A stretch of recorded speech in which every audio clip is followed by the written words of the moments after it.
se passe quelque chose autour de Marie-Madeleine, c'est un fait. Depuis quelques années, son nom revient avec une certaine intensité dans la vie spirituelle des femmes. Certaines commencent à lire sur elle presque par hasard et ne la quittent plus. D'autres rêvent d'elle, ressentent une attirance vraiment profonde pour ses symboles, sa présence, son énergie. Certaines viennent du christianisme, d'autres s'en sont éloignées depuis longtemps. Et encore d'autres n'ont jamais appartenu à aucune tradition religieuse, et pourtant, lorsqu'elles rencontrent Marie-Madeleine, quelque chose les bouleverse profondément. Et je rencontre moi-même depuis quelques années des femmes qui utilisent le même mot pour qualifier la reliance, c'est le fameux appel.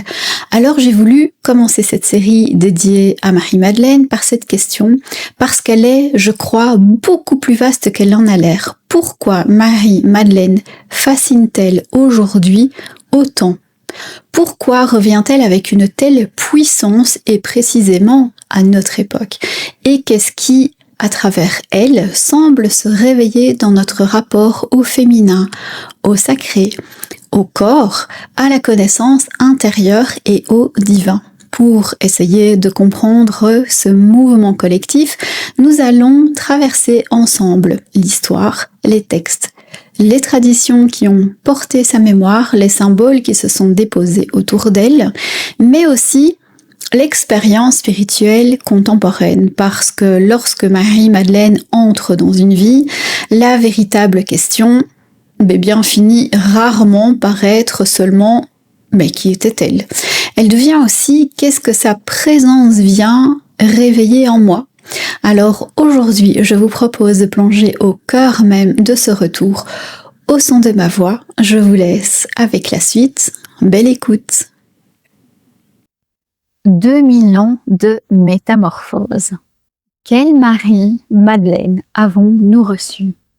Pour comprendre la puissance avec laquelle Marie-Madeleine revient aujourd'hui, il faut d'abord regarder l'histoire singulière de sa mémoire, parce qu'elle n'a jamais traversé les siècles sous un visage unique. Selon les textes, les communautés, les langues, les courants spirituels et les époques, elle devient témoin de la résurrection, disciple privilégié, interprète des mystères, figure de l'Église, rassembleuse des apôtres dispersés, pénitente, contemplative, évangélisatrice, et puis un peu plus récemment prostituée, et encore plus récemment incarnation d'un féminin divin que des femmes cherchent à retrouver. Au point de départ se trouvent évidemment les évangiles canoniques, rédigés au 1er siècle. Ils ne racontent déjà pas exactement la même Marie-Madeleine. Luc la présente parmi les femmes qui accompagnent Jésus et participent matériellement à la vie du groupe, après avoir été guérie, précisant que 7 démons étaient sortis d'elle. Marc, Matthieu, Luc et Jean la placent tous au cœur des événements qui entourent la mort, l'ensevelissement et la découverte du tombeau. Dans l'évangile de Jean, son rôle prend une intensité tout autre. Seule dans le jardin, elle rencontre Jésus ressuscité, le reconnaît lorsqu'il prononce son nom et reçoit la mission d'aller annoncer aux disciples de ce qu'elle vient de voir. Quelle que soit la manière dont on interprète théologiquement ces récits, un élément traverse les 4 traditions évangéliques. Marie-Madeleine appartient au premier cercle des témoins de la résurrection. Très vite, pourtant, sa mémoire déborde largement ce cadre. Entre le 1er, le 2e et le 3e siècle apparaissent plusieurs textes chrétiens qui donnent à Marie-Madeleine une autorité spirituelle beaucoup plus développée. L'évangile de Marie, dont le texte nous est en fait malheureusement parvenu que de manière fragmentaire, la montre recevant une vision et transmettant aux disciples un enseignement intérieur sur le parcours de l'âme. Pierre et André contestent sa parole. Lévi prend sa défense et rappelle que le Sauveur l'a reconnu digne. L'attention est vraiment fondamentale. Et ce qui est mis en scène n'est plus uniquement une femme ayant vu le ressuscité, mais une femme capable de recevoir, comprendre et transmettre une connaissance que certains hommes refusent précisément, simplement parce qu'elle vient d'elle. Cette Marie, enseignante ou interlocutrice privilégiée, réapparaît dans plusieurs textes que l'on associe, avec toutes les précautions nécessaires, au christianisme gnostique ou à des milieux proches. Je parle du dialogue du Sauveur, la Sophia de Jésus-Christ, la première Apocalypse de Jacques, l'évangile de Philippe, puis la Pistis Sophia. Nous ne sommes donc absolument pas devant un témoignage isolé. Plusieurs communautés chrétiennes des premiers siècles ont imaginé, transmis ou reçu une mémoire de Marie-Madeleine dans laquelle sa proximité avec Jésus lui confère une capacité à comprendre tous les mystères liés au divin. La Pistis Sophia, composée dans un milieu chrétien égyptien vers la fin du IIIe siècle, est particulièrement saisissante. Alors pourquoi ? Marie-Madeleine y occupe une énorme place dans le dialogue avec le Sauveur. Elle intervient, questionne, interprète les paroles de Sophia et reçoit des éloges répétés. Sur les 115 questions adressées au Sauveur dans les 3 premiers livres, 67 sont attribuées à Marie-Madeleine. Pierre finit même par se plaindre qu'elle parle trop et qu'elle laisse peu de place aux autres. Ailleurs, Marie-Madeleine déclare craindre Pierre parce qu'il menace et haït notre genre. Ici encore, la mémoire de Marie-Madeleine devient le lieu littéraire d'une question qui traversera toute son histoire. Que se passe-t-il lorsqu'une femme revendique une autorité née de sa compréhension du divin? Et puis, il y a une tradition dont on parle beaucoup moins aujourd'hui, la tradition manichéenne. Au IVe siècle, dans le psautier manichéen copte, notamment dans les psaumes d'Héraclide, Marie-Madeleine reçoit un développement absolument remarquable. Le récit joannique du jardin y est repris et amplifié. Après la mort de Jésus, les disciples masculins se sont dispersés et Marie-Madeleine est chargée de les retrouver. Ainsi, elle devient celle qui rassemble ceux qui se sont égarés, qui ont perdu la foi. Un psaume la qualifie d'ailleurs de lanceuse de filets, l'image de la pêche missionnaire, habituellement associée aux apôtres masculins et qui se déplace donc vers elle. Certaines recherches voient dans cette Marie-Madeleine manichéenne une figure de fidélité et de rassemblement, de loyauté. D'autres soulignent combien son rôle approche celui d'une véritable autorité missionnaire, puisqu'elle poursuit les 11 dispersés afin de les réunir et de leur transmettre l'annonce qui relancera leur mission. C'est un déplacement d'histoire considérable, car Marie-Madeleine n'est plus seulement celle qui apporte une information aux apôtres. Elle devient celle qui ramène les apôtres à leur propre vocation lorsque leur monde s'est effondré. Voilà pourquoi la présence de Marie-Madeleine dans le manichéisme m'intéresse tellement. Elle prouve que, dès les premiers siècles, sa figure pouvait déjà porter autre chose que la pénitence à laquelle l'Occident l'associera plus tard. Elle pouvait être comprise comme celle qui tient lorsque les autres se dispersent, celle qui reçoit l'annonce, qui rassemble, celle qui remet en mouvement.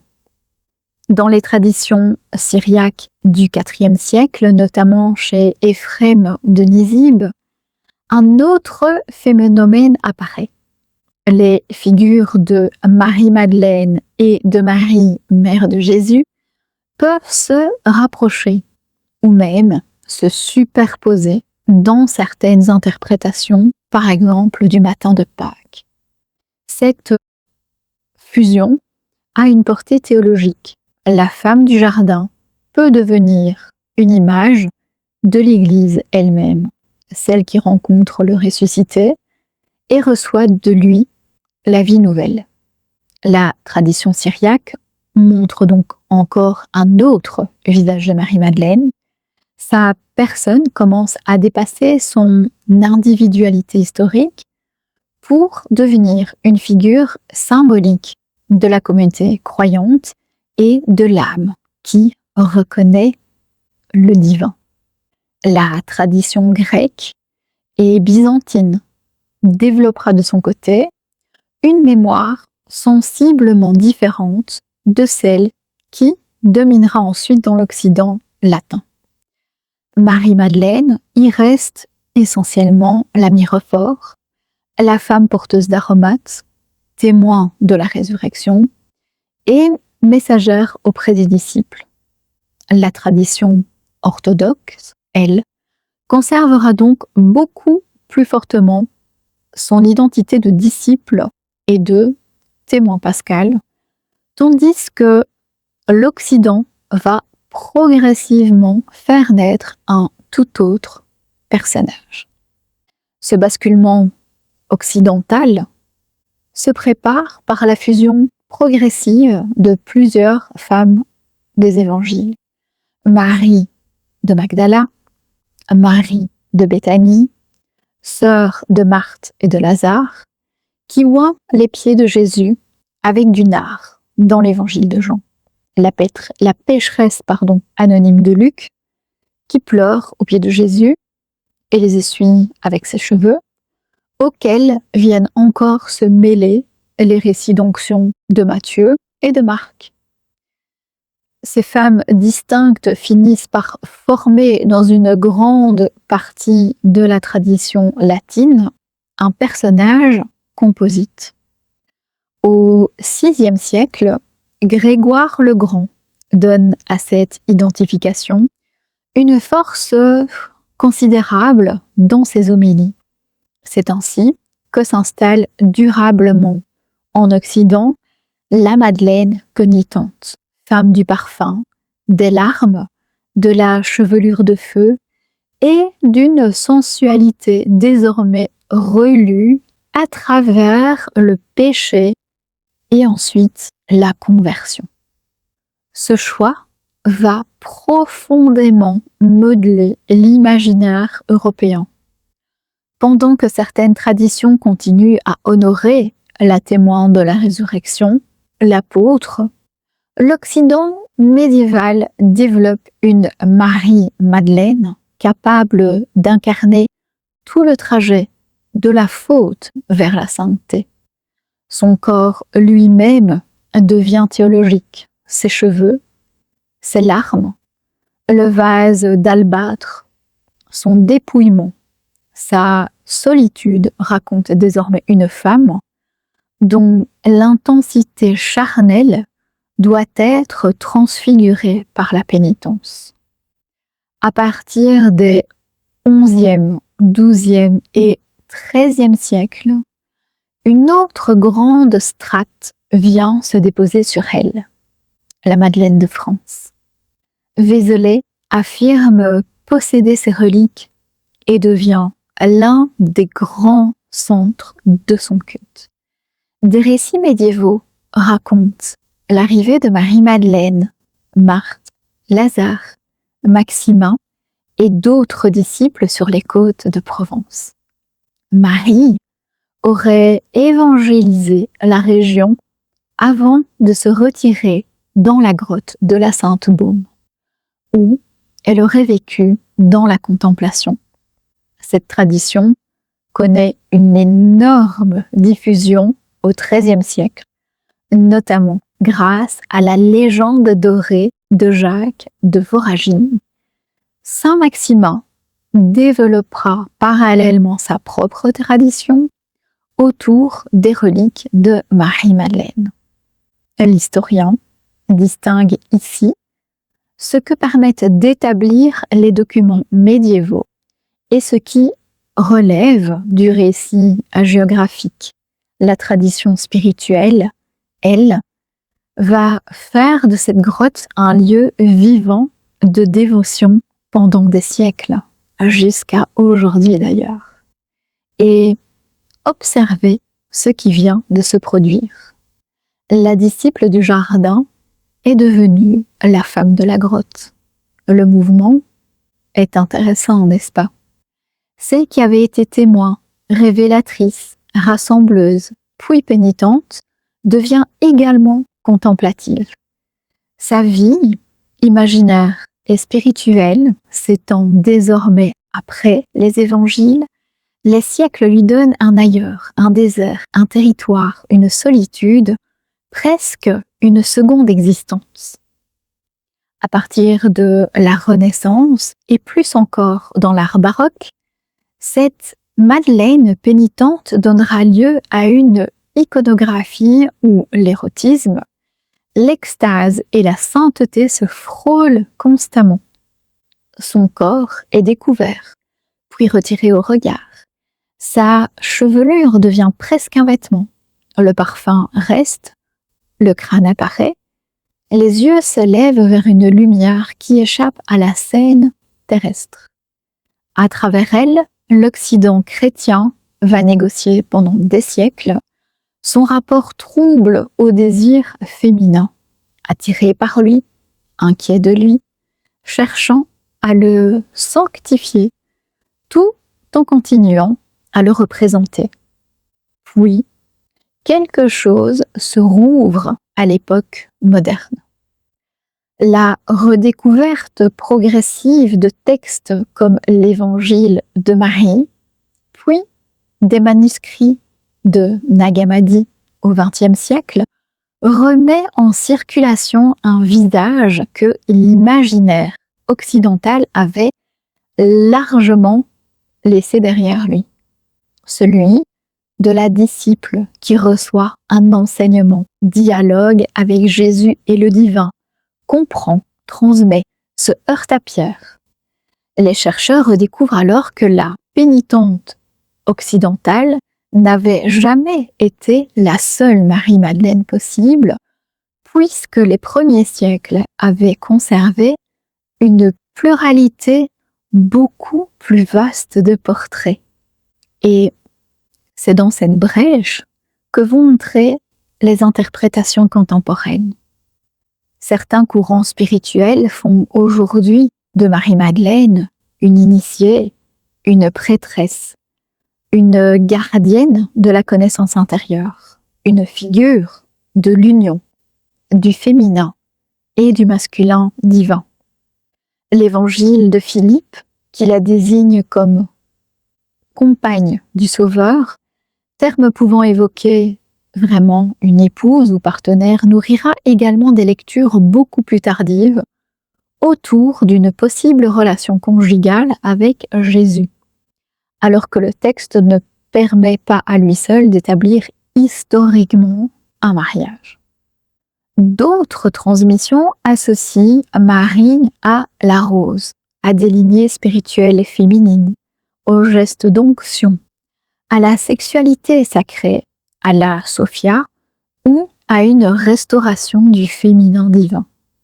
Ces récits appartiennent encore à d'autres registres, ésotériques, symboliques, mystiques, parfois issus de tradition orale contemporaine. 2000 ans n'ont pas réussi à la faire disparaître, cependant. Et c'est justement cela qui devient vertigineux pour la question posée dès le départ. Si chaque époque a fait émerger de Marie-Madeleine le visage correspondant aux questions spirituelles qu'elle était en train de traverser, que dit de nous le visage qui revient aujourd'hui? Pourquoi, parmi tous ceux que l'histoire a déposés sur elle, tant de femmes sont-elles actuellement attirées par la femme de connaissance, la femme de l'onction, la femme du lien direct au divin, la femme de la rose, la femme qui traverse la mort et revient avec une parole, la femme dont l'autorité spirituelle ne dépend pas d'une fonction que quelqu'un lui aurait accordée. Et c'est à cet endroit-là, précisément, que son retour cesse d'être uniquement un phénomène culturel. Il commence à nous parler du féminin qui cherche aujourd'hui à se souvenir de lui-même. Pourquoi revient-elle maintenant, quand le féminin recommence à chercher sa relation au divin? La question, pour moi, est troublante. Pourquoi maintenant? Pourquoi Marie-Madeleine, parmi toutes les grandes figures féminines qui ont traversé l'histoire spirituelle de l'Occident, semble-t-elle rencontrer avec une telle précision les préoccupations de femmes vivant 2000 ans après elle? Pourquoi son nom surgit-il chez des femmes qui parfois ne fréquentent aucune église, n'ont reçu aucune dévotion particulière envers elle, qui peuvent même avoir grandi très loin du christianisme et qui pourtant éprouvent, lorsqu'elles la découvrent, une sensation vraiment singulière de retrouver quelque chose plutôt que de rencontrer Marie-Madeleine pour la première fois. On pourrait évidemment expliquer une partie de ce phénomène par les transformations culturelles des dernières décennies. Les recherches historiques ont restitué davantage de visibilité aux femmes des premières formes de christianisme. La diffusion des textes retrouvés ou redécouverts au XXe siècle a permis à un public beaucoup plus large de rencontrer une Marie-Madeleine différente de la prostituée, de la pénitente, qui avait longtemps dominé l'imaginaire occidental. Les théologies féministes ont interrogé la place donnée aux femmes dans l'histoire du christianisme, tandis que les mouvements contemporains de spiritualité féminine se sont mis à rechercher d'autres figures de transmission, d'autres récits du sacré, d'autres manières de penser la relation entre le féminin et le divin. Et tout cela compte. Pourtant, cela n'explique pas entièrement l'intensité du phénomène. Car ce qui se joue autour de Marie-Madeleine dépasse largement la réhabilitation d'une femme que l'histoire religieuse aurait mal comprise ou mal classifiée. Sa présence rejoint un déplacement beaucoup plus profond qui traverse aujourd'hui la conscience de milliers de femmes. La nécessité de retrouver une relation au divin qui ne leur demande plus de se tenir à distance d'elles-mêmes.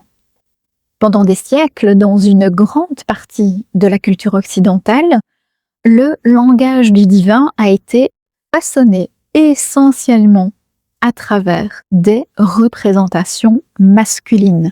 Dieu, Père, le Fils, les apôtres, les prêtres, les docteurs, les autorités chargées de dire ce qui pouvait être cru, enseigné, transmis.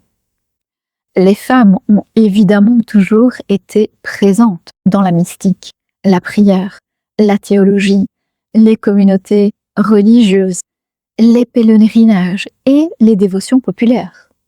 Certaines ont laissé des œuvres spirituelles d'une profondeur vertigineuse. Pourtant, l'architecture symbolique dans laquelle elles évoluaient leur demandait souvent de rencontrer le sacré à travers un langage dont le centre restait masculin. Aujourd'hui, ce qui est saisissant, c'est que les femmes ne cherchent plus uniquement une place à l'intérieur d'une architecture spirituelle déjà construite, déjà programmée. Elles cherchent à savoir ce que devient leur relation au divin lorsqu'elles cessent d'abandonner une partie d'elles-mêmes au sein du sanctuaire. Leur corps, leur désir, leur intuition, leur intelligence, leur capacité à recevoir, la capacité à interpréter ce qu'elles reçoivent, leur pouvoir de transmettre à leur tour. Et Marie-Madeleine vient se positionner exactement à cet endroit intérieur des femmes. L'extraordinaire puissance symbolique qui émane de Marie-Madeleine vient en partie du fait qu'elle ne nous parvient jamais sous la forme d'un féminin qui devrait être abstrait.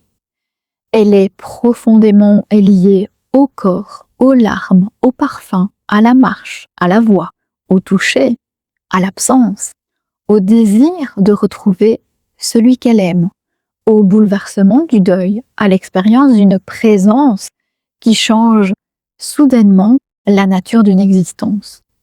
Le sacré, autour d'elle, passe constamment par les sens.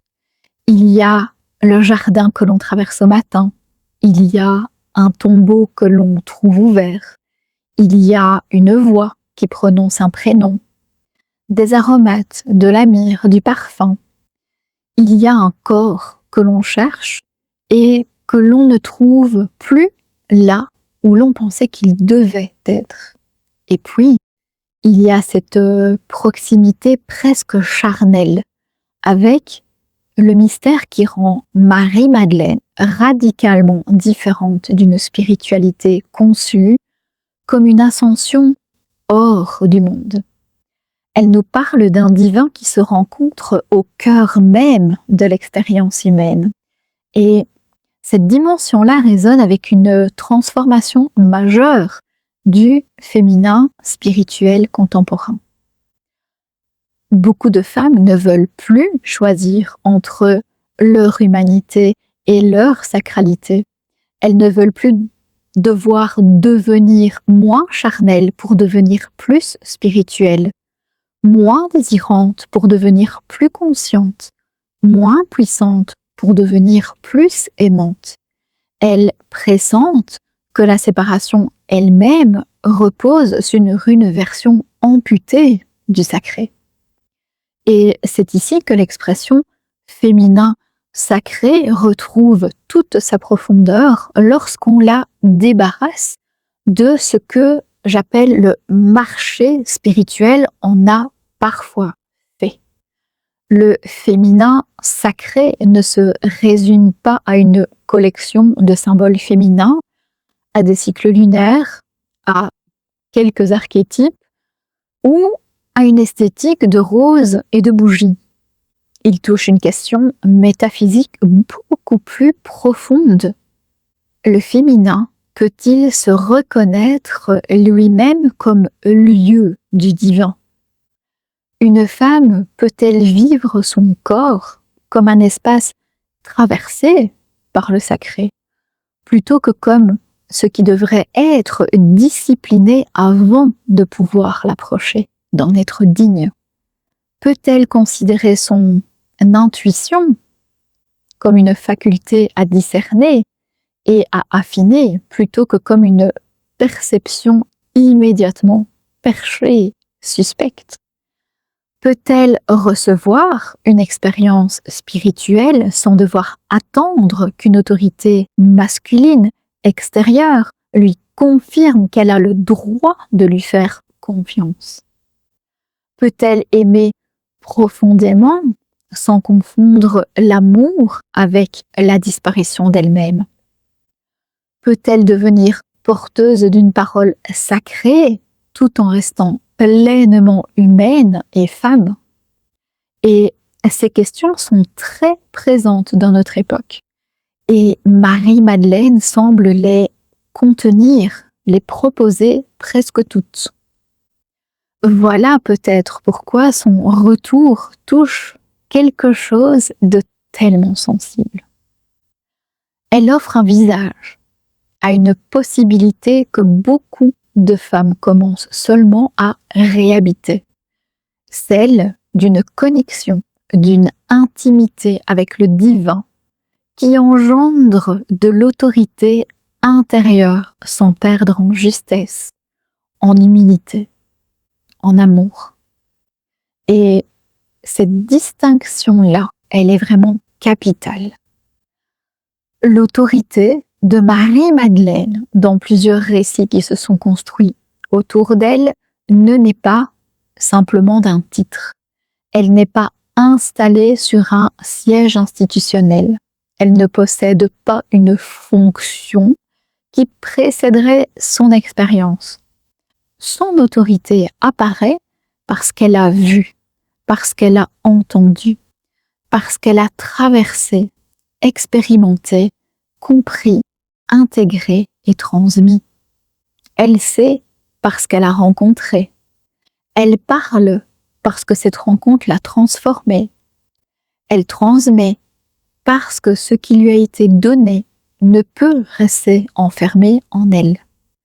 Et cela rejoint avec une force considérable ce que beaucoup de femmes sont aujourd'hui en train d'apprendre. Retrouver une autorité qui ne soit ni domination ni pouvoir exercé sur autrui, mais capacité à se tenir au centre de sa propre conscience, à discerner ce qui est vrai pour soi, à entendre ce qui traverse l'intériorité, puis à en répondre dans le monde. Et cette souveraineté-là, elle est profondément spirituelle. Elle ne signifie pas que tout ce que nous ressentons devient immédiatement vérité. Elle exige au contraire une finesse considérable parce qu'une conscience souveraine doit apprendre à distinguer intuition, désir, projection, peur, mémoire, imaginaire et expérience spirituelle. Marie-Madeleine nous ramène justement à ce travail du discernement. Dans le jardin, elle voit Jésus, mais ne le reconnaît pas immédiatement. Elle le prend pour le jardinier. La révélation n'arrive pas sous la forme d'une évidence aveuglante. Elle passe par un retournement de perception. Une réalité est déjà présente devant elle et pourtant quelque chose doit encore s'ouvrir dans sa manière de voir. Puis, son nom est prononcé, Marie. Et c'est là que tout change. Alors, cette scène peut évidemment être lue dans le registre chrétien de la résurrection. Elle possède aussi une puissance symbolique immense. Le divin devient reconnaissable lorsque quelque chose nous rejoint dans l'intimité la plus profonde de notre identité. Elle n'est pas appelée par une fonction, elle est appelée par son nom. Et il y a là une image extrêmement forte pour les femmes d'aujourd'hui parce que beaucoup ont appris à exister à travers les noms que d'autres leur donnaient. Fille de, épouse de, mère de, collaboratrice de, protectrice, aidante, séductrice, femme sage, femme difficile, femme trop intense, femme qui prend trop de place ou qui n'en prend jamais assez. La scène du jardin ramène la femme vers quelque chose d'autre, une identité qui ne lui est pas assignée socialement, mais reconnue dans la relation au divin. Et ceci explique aussi pourquoi Marie-Madeleine peut toucher des femmes qui ne se définissent pas comme chrétiennes ou plus comme chrétiennes. Le mouvement qu'elle représente excède les appartenances religieuses. Il concerne la possibilité d'être reconnue dans son être profond par une réalité sacrée, puis de revenir dans le monde à partir de cette reconnaissance. Et nous vivons une époque où cette question est devenue bien brûlante.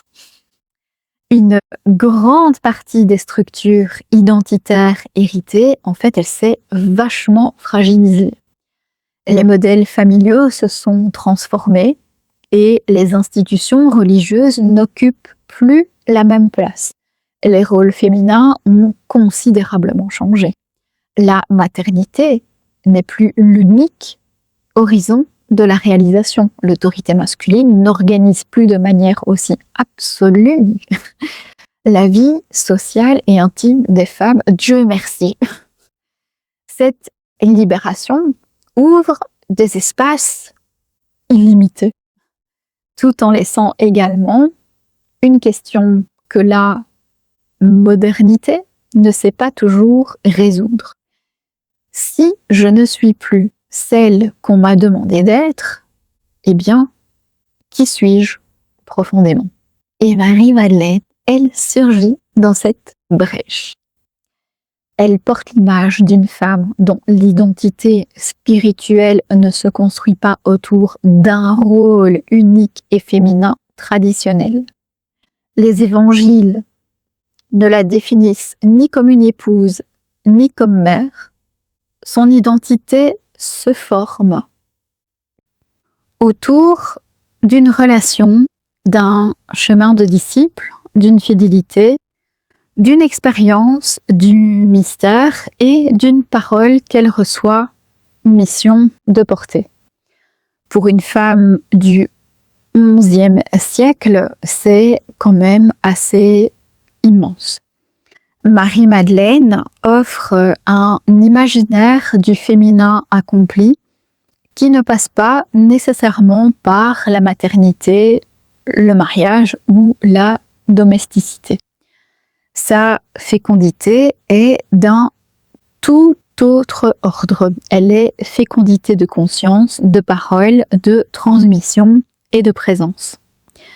Elle enfante une annonce, elle porte une parole qui remet d'autres êtres en mouvement. Elle devient féconde parce qu'une expérience du divin traverse sa conscience et cherche ensuite à prendre forme dans le monde. C'est l'un des visages les plus puissants du féminin sacré. La femme comme matrice d'une parole, d'une vision, d'une œuvre, d'une connaissance et d'une transformation. Ce déplacement explique aussi l'intensité avec laquelle Marie-Madeleine est aujourd'hui associée à la notion de féminin divin. Alors, il faut évidemment distinguer les registres. Le christianisme historique ne présente pas Marie-Madeleine comme une déesse ni comme une incarnation féminine de Dieu. Les interprétations qui la relient directement à une polarité divine féminine appartiennent à des constructions spirituelles et ésotériques ultérieures. Leur intérêt pour notre question de départ tient cependant aux besoins qu'elle révèle.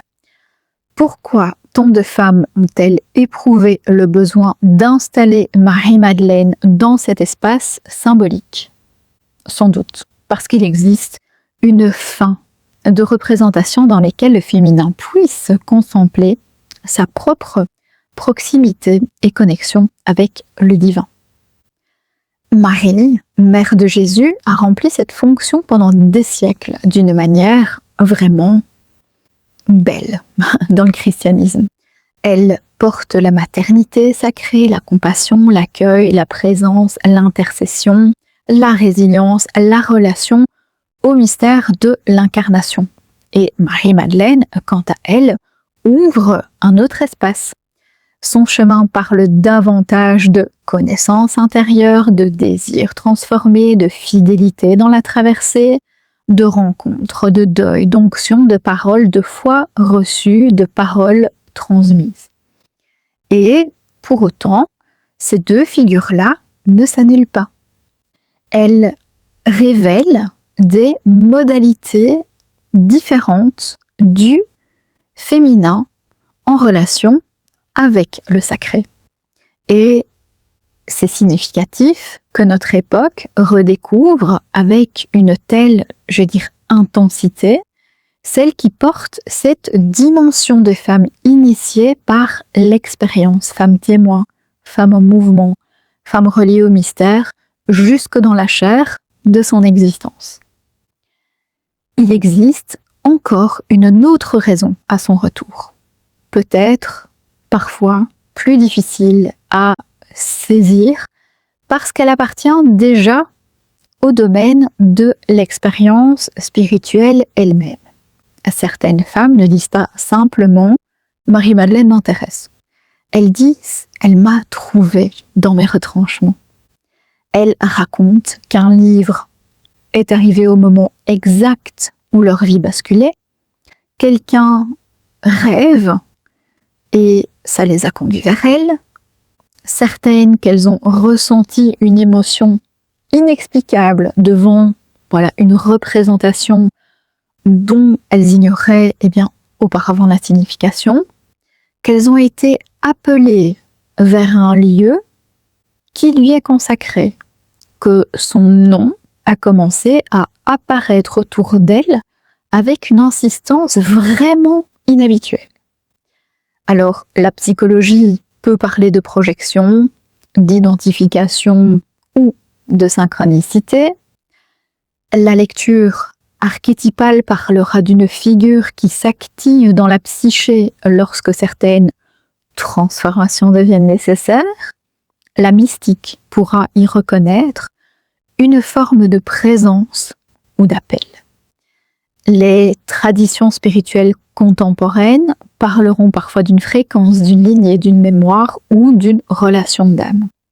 Et ces langages ne décrivent pas exactement la même réalité et elles n'ont pas besoin d'être artificiellement fusionnées.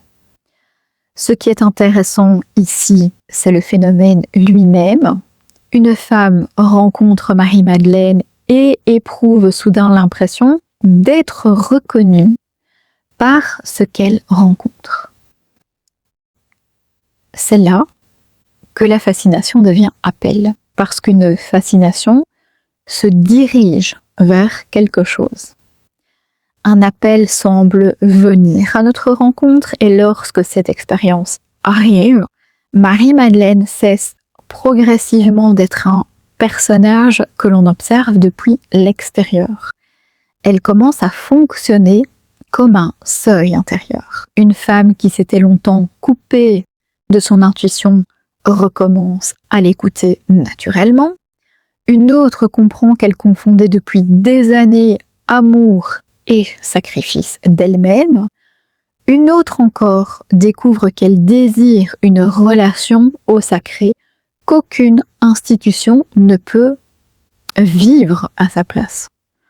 Certaines retrouvent leur voix, renouent avec leur corps et ou se sentent surgir une vocation créatrice ou spirituelle qu'elles avaient constamment repoussée et refoulée.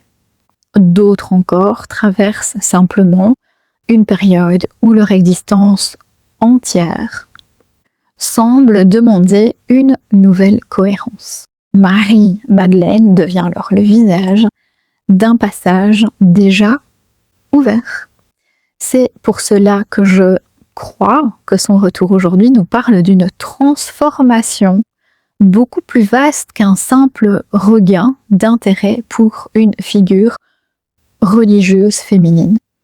Quelque chose est en train de bouger dans la manière dont les femmes pensent leur propre relation au sacré. Pendant longtemps, elles ont demandé « Quelle place le divin m'accorde-t-il ?»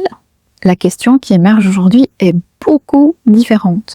Que devient ma vie lorsque je reconnais que je suis moi aussi un lieu où le divin peut être rencontré, reçu, incarné et transmis?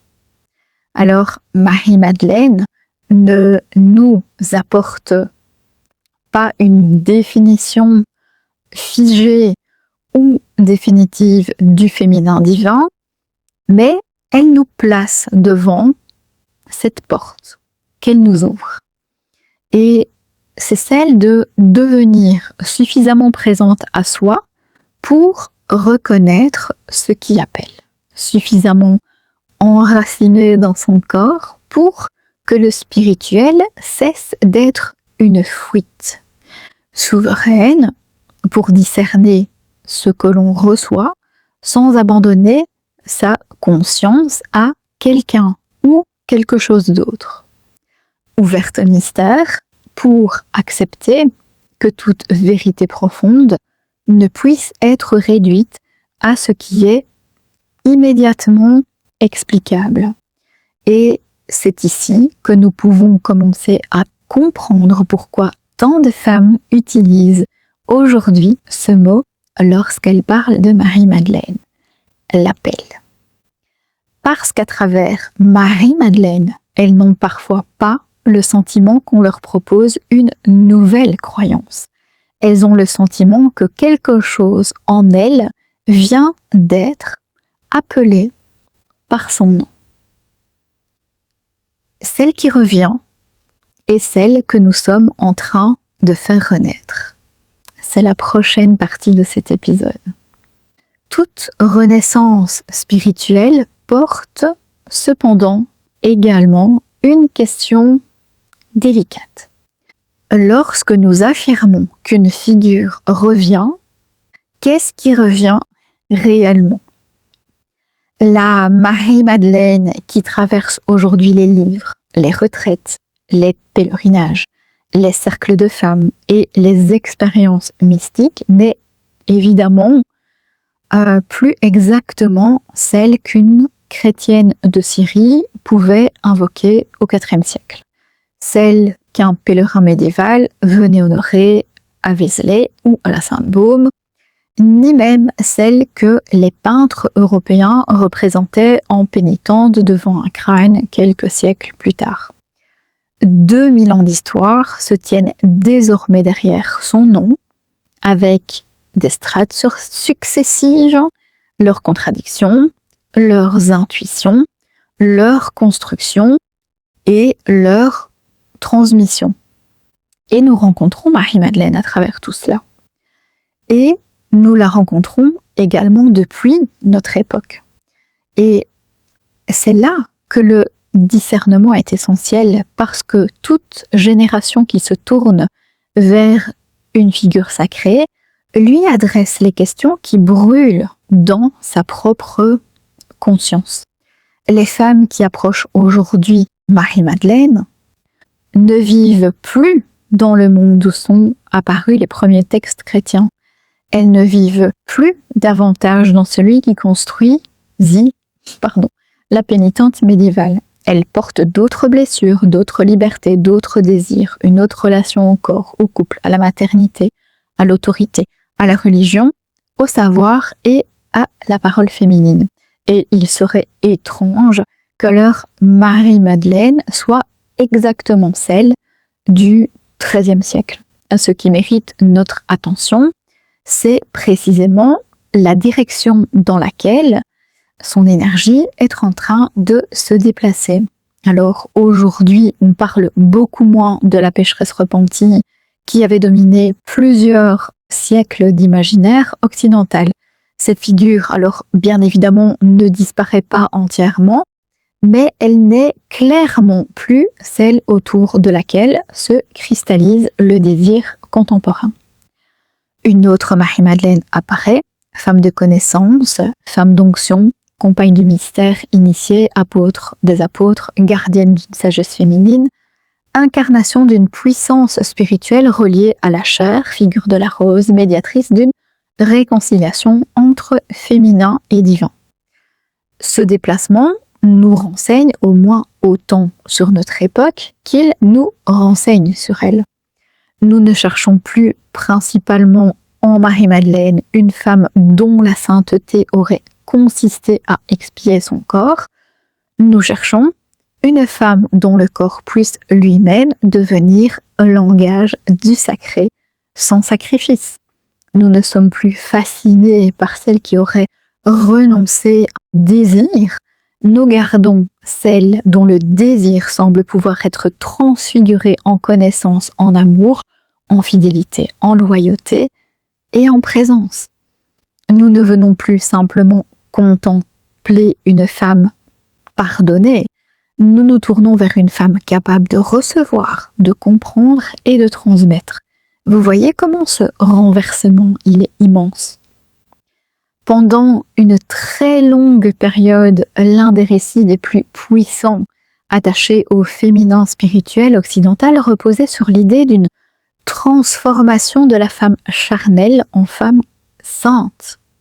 Marie-Madeleine était devenue l'un des grands supports de cette lecture. Son intensité, sa beauté, sa sensualité supposée pouvaient être conservées dans l'image à condition d'être orientée vers le repentir, l'ascèse ou l'extase. Et notre époque, en fait, lui demande presque le trajet inverse. Elle demande comment le sacré pourrait redescendre jusque dans la chair. De quelle manière la conscience spirituelle pourrait-elle habiter pleinement une femme sans exiger qu'elle se désincarne? Par quels moyens l'intelligence et l'intuition pourraient-elles cohabiter? De quelle façon l'amour pourrait-il devenir une force de révélation? Et comment le désir lui-même pourrait-il cesser d'être considéré uniquement comme un risque à maîtriser pour retrouver sa capacité à conduire vers la relation, vers la création, vers la présence, vers la puissance? Voilà aussi pourquoi le parfum occupe aujourd'hui une place si forte dans l'imaginaire magdalénien. Historiquement, nous devons évidemment distinguer Myriam de Magdala des autres femmes auxquelles elle a été assimilée dans la tradition occidentale.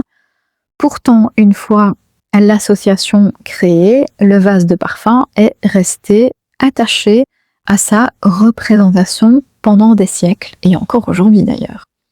Et notre époque relie désormais ce symbole autrement.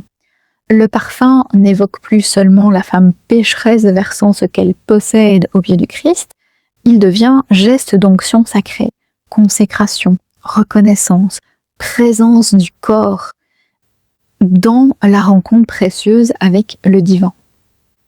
Il appartient à ces matières étranges qui restent lorsque le geste a disparu.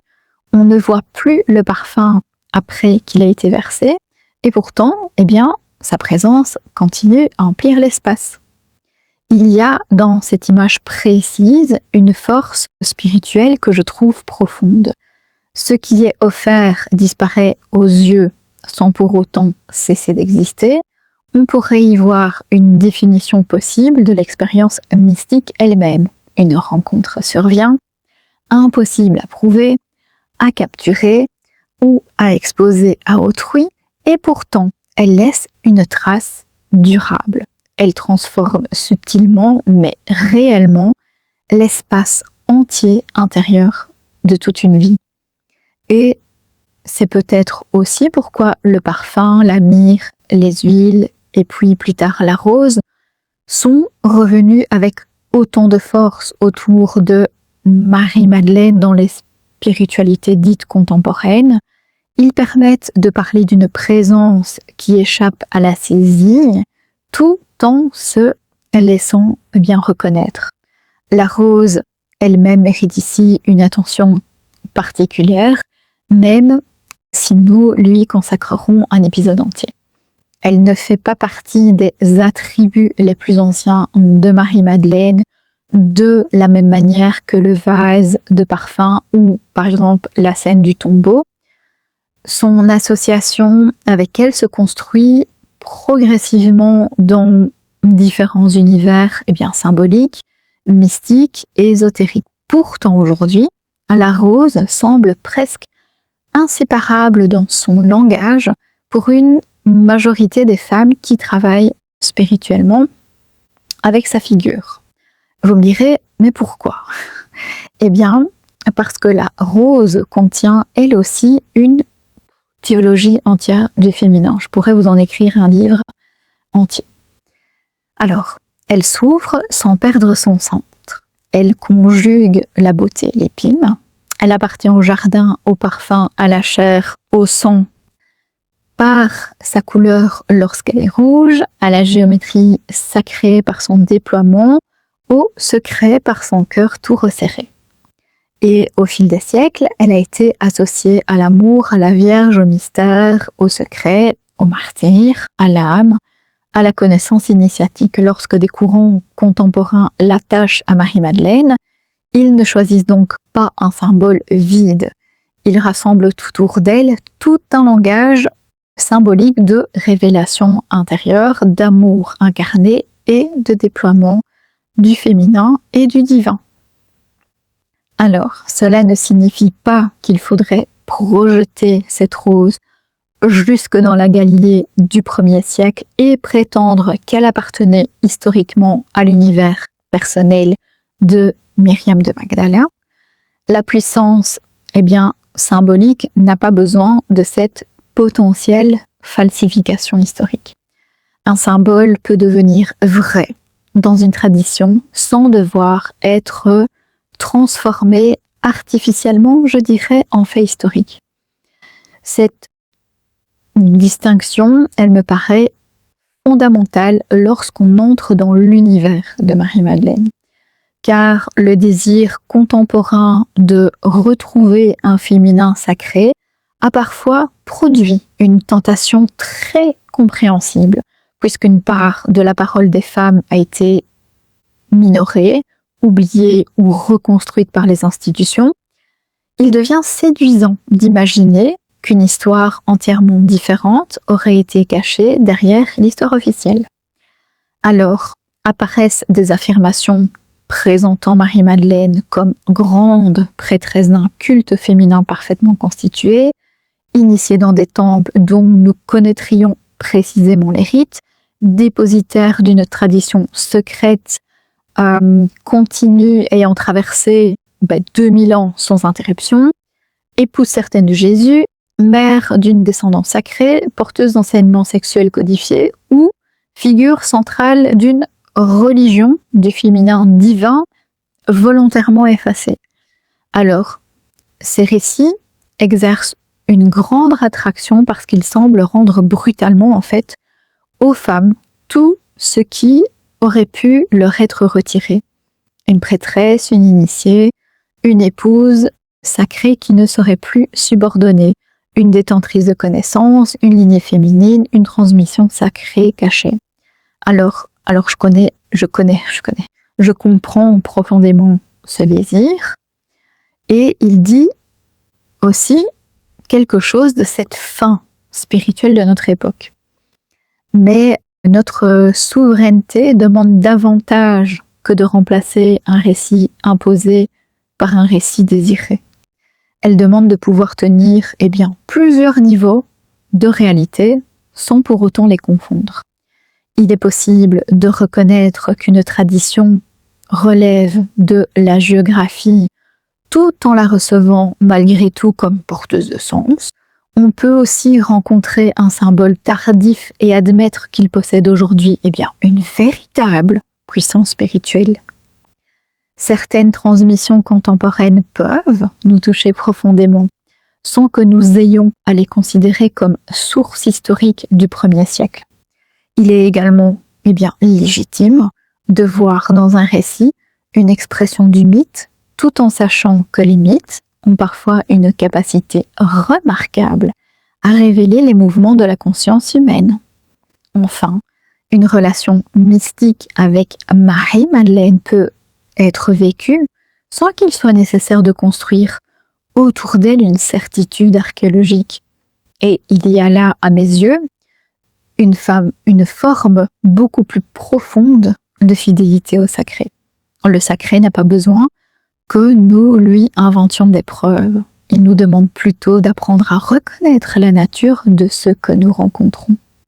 Un document est un document, une tradition est une tradition, une vision reste une vision, un symbole est un symbole, une expérience intérieure reste une expérience intérieure, une croyance appartient au registre de la croyance et une transmission spirituelle possède sa propre logique individuelle.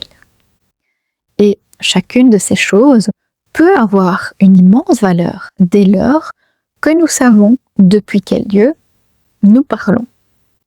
Cette manière d'approcher Marie-Madeleine évite également de refaire sur elle ce que tant de siècles déjà fait, décidé à sa place de ce qu'elle doit représenter. Car il y aurait une étrange ironie à vouloir délivrer Marie-Madeleine des projections patriarcales pour la recouvrir immédiatement de toutes les projections de la spiritualité contemporaine. Ça lui retirerait sa souveraineté. La femme historique finirait une nouvelle fois par disparaître. La disciple disparaîtrait derrière la prêtresse que nous aurions besoin qu'elle soit.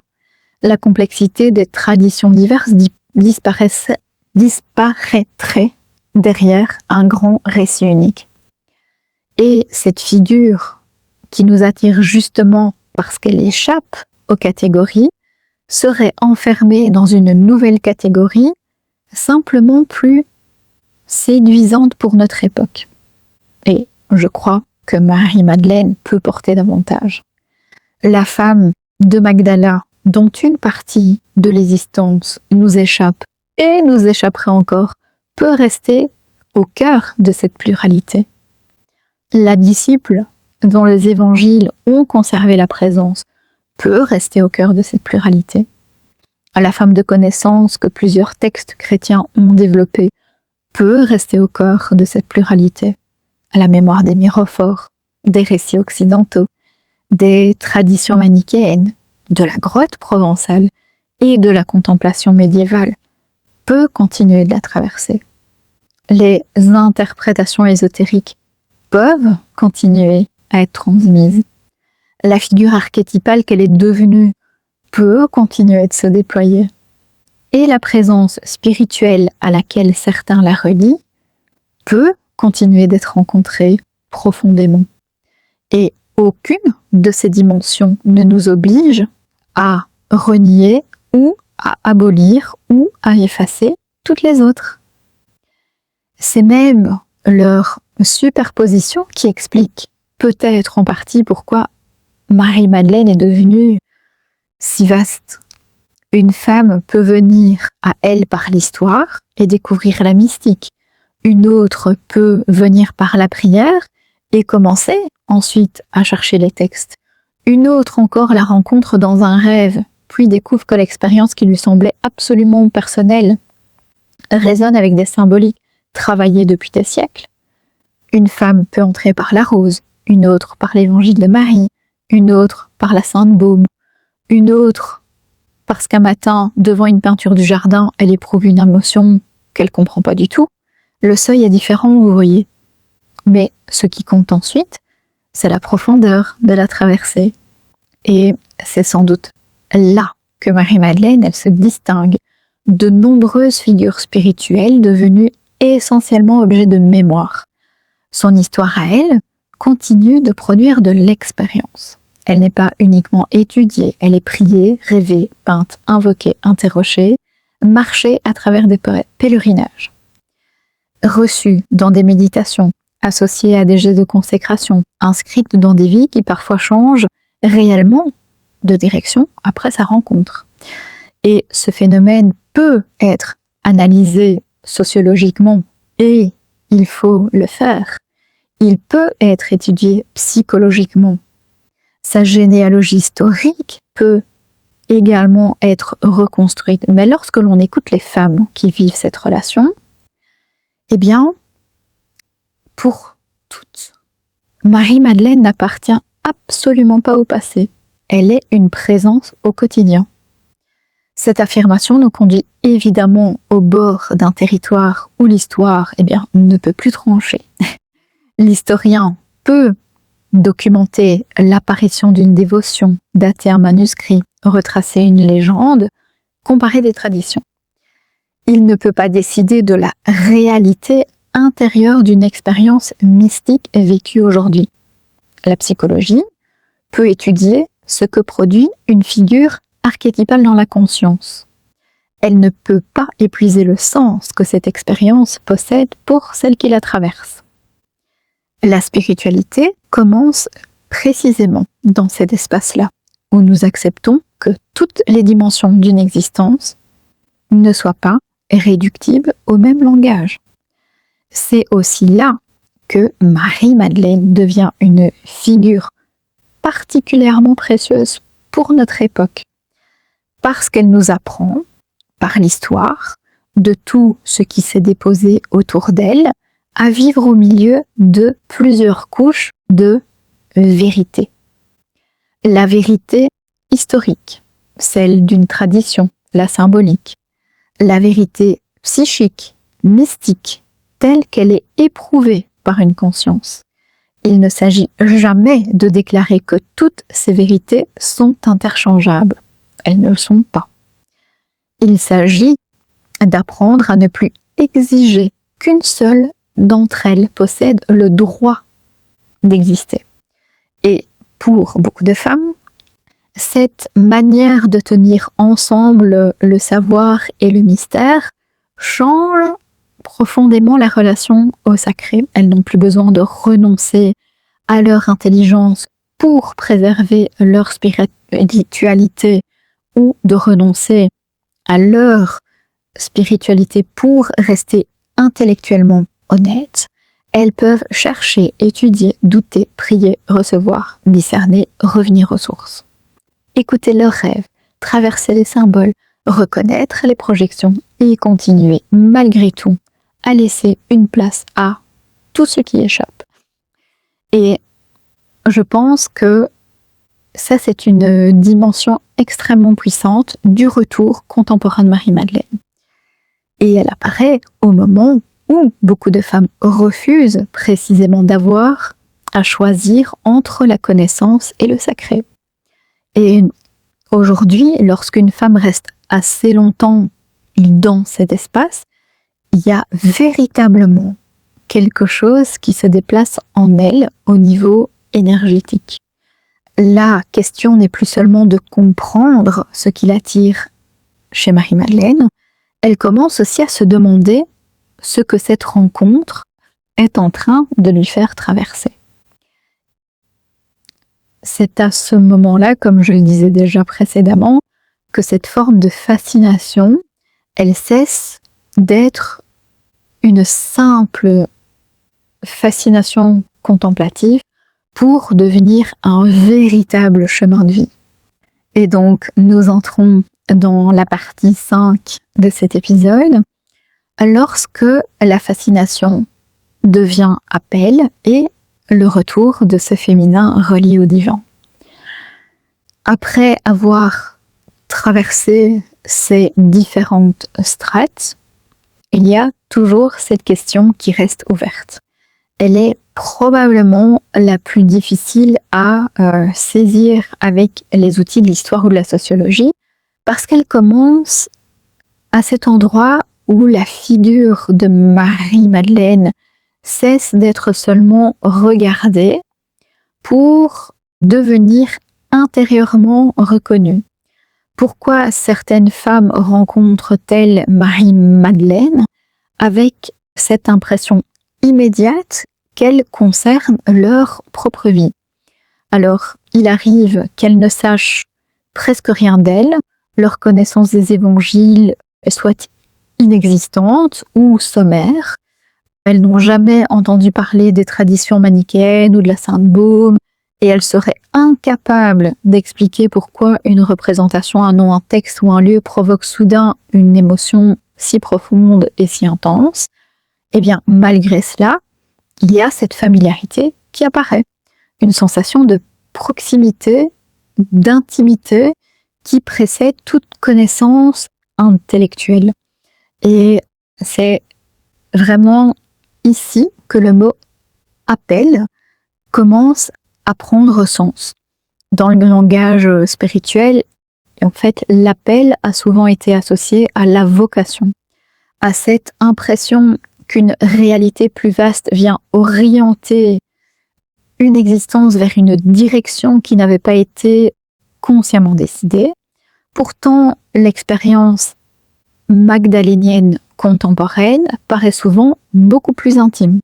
Elle ne conduit pas nécessairement vers une fonction religieuse, une communauté ou une mission clairement définie. Elle agit d'abord comme une reconnaissance intérieure dont la femme elle-même ne possède pas immédiatement la clé. Une image la bouleverse, un passage l'accompagne pendant des jours. La scène du jardin prend soudain une profondeur qu'elle n'avait jamais perçue auparavant dans sa vie. Le symbole de la rose devient insistant. Il y a aussi, ce désir viscéral de se rendre à la Sainte Baume qui apparaît. Le parfum, le rouge, la grotte, le tombeau ou certains mots semblent commencer à former autour d'elle un véritable langage dont elle ne connaissait pourtant pas l'alphabet il y a une semaine. D'autres expériences prennent une forme plus explicitement mystique. Rêve, vision intérieure, présence ressentie pendant la prière ou la méditation, synchronicité répétée, sensation très vive d'être accompagnée par Marie-Madeleine. Et chacune leur donnera le sens correspondant à sa propre cosmologie et à sa manière d'entrer en relation avec l'invisible. Et ce qui m'intéresse vraiment énormément, c'est vraiment le mouvement que cette rencontre provoque. Ça me fascine. Car, Marie-Madeleine semble rarement appelée vers elle-même. Elle ramène un centre. Elle ramène une forme de vérité intérieure qui est devenue, impossible à refouler, à repousser, à nier. Le fameux retour s'opère aussi vers le corps lorsqu'il a été abandonné au profit d'une spiritualité, entièrement mentale. Il se manifeste encore dans la parole lorsqu'elle a été trop longtemps retenue. Parfois, il prend la forme d'une intimité avec le divin lorsqu'elle avait été déléguée à d'autres. Il se révèle dans l'amour lorsqu'on avait confondu avec la dépendance ou l'effacement. Enfin, il ouvre une puissance spirituelle que la femme pressentait peut-être depuis longtemps, sans encore savoir ce que c'était et savoir comment l'habiter. L'appel magdalénien possède alors une qualité vraiment tout à fait unique. Il semble moins ajouter une identité supplémentaire qu'enlever progressivement ce qui séparait une femme de sa propre profondeur. Cette idée rejoint d'ailleurs une dimension essentielle de la scène du jardin. Marie cherche un corps disparu, tout son regard est encore organisé autour de ce qu'elle croit avoir perdu. Elle regarde le tombeau, cherche une dépouille, interroge celui qu'elle prend pour le jardinier, et sa conscience demeure orientée vers une forme connue de la présence. Elle veut retrouver celui qu'elle connaissait comme elle l'avait connu avant. Et puis son prénom est prononcé. Et cette fameuse reconnaissance arrive à ce moment bien précis. Et donc elle ne reçoit pas une théorie sur elle-même, elle est appelée par son nom. Et c'est une réciprocité fondamentale. Une grande partie de la spiritualité occidentale s'est construite autour du désir humain de chercher Dieu, prier, contempler, demander, se purifier, comprendre, avancer, s'élever. La scène magdalénienne introduit un renversement qui est bouleversant. Celle qui cherche découvre qu'elle est elle-même cherchée, connue, appelée dans son identité la plus intime. Pour une femme, c'est vraiment peut-être différent de tout ce qu'elle a pu connaître auparavant. Parce que pendant très longtemps, le féminin a appris à se regarder depuis le regard qui se posait sur lui, le regard familial, l'amour religieux, social, esthétique, moral. Être une femme signifiait aussi être continuellement interprétée, pas assez belle ou trop belle, pas assez maternelle ou trop maternelle, insuffisamment pure ou dangereuse, douce ou excessive, désirable, vieillissante, dévouée, égoïste, sage ou menaçante, etc., etc. Même le sacré pouvait devenir un regard extérieur, chargé de mesurer, de juger, de prescrire. Or, la scène du jardin ouvre une toute autre possibilité. Être vue par le divin sans être réduite.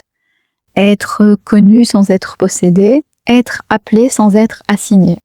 Recevoir une présence qui ne demande pas la disparition de celle qui la reçoit.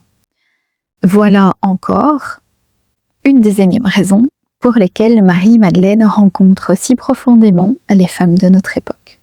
Elle ouvre l'imaginaire d'une relation au divin dans laquelle une femme n'a pas besoin de devenir moins elle-même pour s'approcher du sacré. Au contraire, la rencontre semble la rendre davantage présente à elle-même.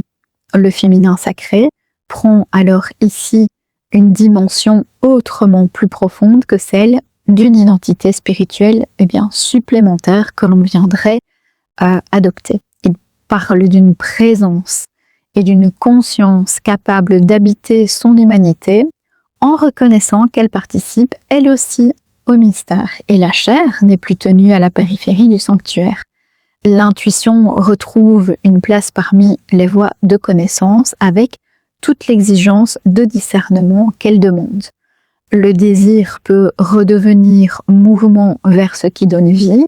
La sensibilité cesse d'être l'opposé de la puissance. La réceptivité elle-même change de sens. Recevoir ne signifie plus subir, attendre ou se rendre disponible à la volonté d'un autre.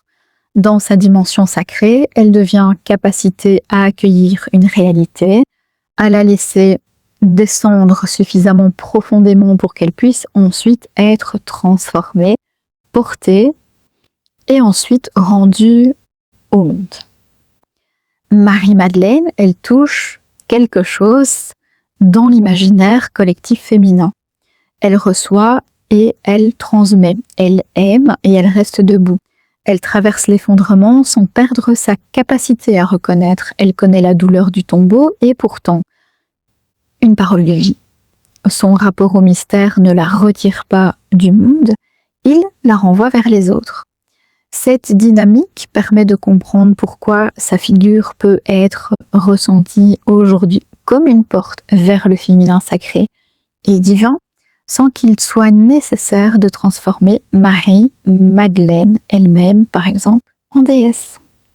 En résumant, avec Marie-Madeleine, le lien à l'invisible ne demande aucune rupture avec l'incarnation, avec le ici et maintenant et avec la terre. Les femmes qui se relient aujourd'hui à Marie-Madeleine sont dans une énergie où elles aspirent à une réconciliation, à une relation dans laquelle aucune polarité n'a besoin d'annuler l'autre pour exister, à un amour qui ne soit ni conquête ni disparition, à une union intérieure grâce à laquelle la conscience, le corps, le désir, la pensée et la vie spirituelle puissent enfin appartenir à une même existence. Et Marie-Madeleine est aujourd'hui une figure de réunification. Alors, certaines femmes diront qu'elles ont rencontré un archétype, D'autres parleront d'une sainte, d'une sœur spirituelle, d'une initiatrice, d'une présence réelle, d'une mémoire ou d'une figure du féminin sacré et divin. Les mots changent, les mots changeront encore. L'expérience centrale, elle, semble souvent conduire vers la même frontière, celle où une femme découvre que la rencontre avec le sacré ne peut plus rester extérieure à sa manière de vivre. Une fois cette frontière franchie, eh bien, il y a une autre question qui apparaît ensuite, plus intime que celle de l'appel, et c'est comment vivre sous ce regard, comment laisser une relation spirituelle transformer réellement notre manière d'aimer, de choisir, de discerner, de créer, de traverser nos pertes et d'habiter notre propre autorité, notre propre souveraineté. C'est cette question qui ouvrira la suite de notre chemin. Que signifie marcher sous le regard de Marie-Madeleine? Et peut-on avoir une relation spirituelle avec Marie-Madeleine sans pour autant être chrétienne? Alors, nous allons nous arrêter ici pour aujourd'hui, sur cette frontière où la fascination cesse peu à peu d'être une curiosité pour devenir une relation, parfois même un appel, dont on comprend seulement beaucoup plus tard jusqu'où il était venu nous chercher. La semaine prochaine, je poursuivrai ce chemin avec la question suivante. Peut-on avoir une relation spirituelle avec Marie-Madeleine sans être chrétienne? Parce qu'elle m'a été posée des dizaines de fois au cours des derniers mois. Parce que beaucoup de femmes qui se sentent aujourd'hui attirées par elle ne se reconnaissent pas ou plus dans le christianisme institutionnel. Certaines viennent d'autres chemins spirituels, d'autres ne souhaitent pas appartenir à quelconque religion, et pourtant la relation est là, parfois intime, profonde, bouleversante, intense, vivante. Nous irons regarder ce que cela signifie réellement, ce que l'on peut entendre par relation spirituelle justement, et comment approcher Marie-Madeleine sans devoir choisir entre liberté intérieure, exigence de discernement et profondeur du sacré. Et si la question de l'appel lui-même résonne profondément en vous, j'ai consacré un grand essai à ce qui vient après ces expériences transcendantes qui déplacent une existence. Et il se nomme Après le souffle. Alors, ce livre, il est né de mon expérience personnelle, de tout ce que j'ai pu entendre et lire au sujet de l'après-appel et de toutes les questions qui surgissent une fois le seuil franchi. Que faisons-nous de notre vie après avoir été appelés, traversés, bouleversés et entièrement déplacés par une expérience qui nous dépasse? Comment discerner ce qui a véritablement été reçu, lui donner une forme dans le réel, construire une existence capable de tout accueillir et apprendre à rayonner depuis cette transformation, sans la réduire à une simple expérience mystique ou à un moment suspendu. Après le souffle explore cet espace-là de façon assez profonde et détaillée. La vie après l'appel, lorsque la transcendance demande à devenir incarnation. Alors, je vous retrouverai avec grand plaisir pour continuer ce chemin avec Marie-Madeleine et ouvrir cette nouvelle porte. Je vous dis merci pour votre écoute.